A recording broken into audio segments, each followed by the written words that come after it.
मैं ये अनाउंस करता हूं कि मैं आम आदमी पार्टी से दूर जा रहा हूं और जनता के पास जा रहा हूं। I am the right man in the wrong party. वो इसलिए क्योंकि अब आम आदमी पार्टी वो पुरानी वाली आम आदमी पार्टी नहीं रही। मैं आपको असल कारण बताता हूं कि क्यों मैंने पार्टी की गतिविधियों से अपने आप को अलग कर लिया, और उसका कारण यह है, मैं उनकी दोस्ती के काबिल नहीं था क्योंकि मैं उनके गुनाह में शामिल नहीं था। बहुत शर्म के साथ ये कह रहा हूं कि जो पार्टी करप्शन खत्म करने की कसम खाकर बनी थी, वो पार्टी आज करप्ट और कॉम्प्रोमाइज लोगों के हाथ में बुरी तरीके से फंस चुकी है।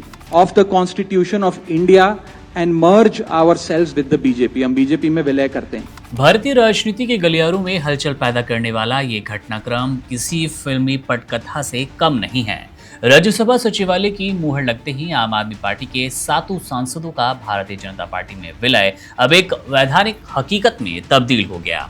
इसके साथ ही उच्च सदन में भाजपा का कुनबा बढ़कर 113 हो गया और प्रधानमंत्री नरेंद्र मोदी के नेतृत्व वाले एनडीए के लिए ये किसी पावर बूस्टर से कम नहीं है, जिसकी कुल ताकत यानी कि एनडीए अब 148 के आंकड़े के पास नजर आएगा राज्यसभा के भीतर। ये महज एक संख्यात्मक बदलाव नहीं है, बल्कि देश की सर्वोच्च विधायी संस्था के भीतर शक्ति संतुलन का पूरी तरह से पलट जाना है।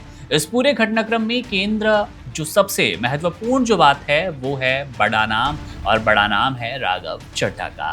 राघव चड्ढा विपक्षी खेमे के सबसे मुखर चेहरों में से एक है। राघव का भाजपा की राह आसान करना राजनीतिक पंडितों के लिए चौंकाने वाला एक दिलचस्प मोड़ है।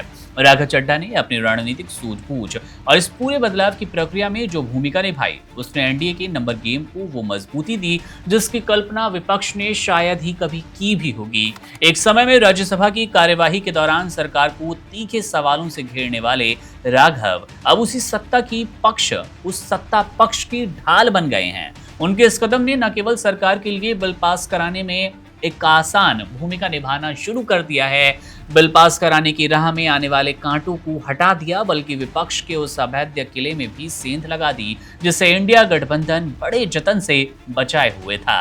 राजनीतिक चश्मे से देखें तो ये विलय मास्टर स्ट्रोक माना जा रहा है, क्योंकि 2/3 बहुमत के साथ हुए इस दल बदल ने कानूनी पेचीदगियों को पीछे छोड़ दिया।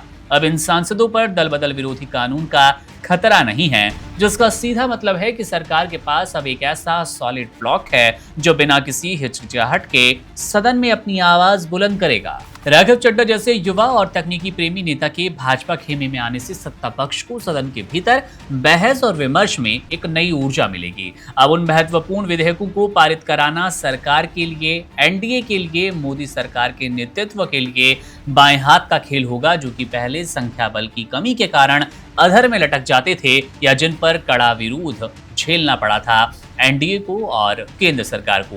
अब आम आदमी पार्टी के लिए ये किसी बड़े झटके से जाहिर तौर पर कम भी नहीं है, क्योंकि उसकी आवाज, इस पार्टी की आवाज राज्यसभा में अब नगण्य से हो गई है, खत्म सी हो गई है। वहीं दूसरी ओर एनडीए अब 148 के करीब पहुंचकर उस स्थिति में है जहां उसे छोटे निर्दलीय या क्षेत्रीय दलों की मान मनोहर करने की जरूरत नहीं होगी, या फिर इस तरह की प्रक्रिया अब आप बहुत कम देखेंगे।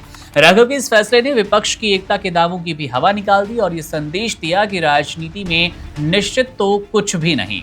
आने वाले सत्रों में जब राज्यसभा की घंटी बजेगी तो नजारा बिल्कुल बदला होगा। मेजों की थपथपाहट अब भाजपा की तरफ से ज्यादा तेज सुनाई देगी और सरकार अपने विधायी एजेंडे को उस आत्मविश्वास के साथ आगे बढ़ाएगी जो पहले कभी डगमगाता सा नजर आता था। ये बदलाव भारतीय संसद में और भारतीय संसद के इतिहास में एक निर्णायक मोड़ के रूप में दर्ज होगा, जहां एक रणनीतिक चाल ने पूरी बिसात पलट दी। बहरहाल अब पूरे मामले को आप कैसे देख रहे हैं? सोशल मीडिया पर तमाम बयानबाजियों को लेकर आपके मन में क्या राय है? राघव चड्ढा का दल बदल करना आपको कितना प्रभावित कर गया? अपनी राय कमेंट बॉक्स में जरूर दीजिएगा। मेरा नाम है मुकुंद, आप बने रहिए वन इंडिया के साथ। शुक्रिया। Subscribe to One India and never miss an update. Download the One India app now.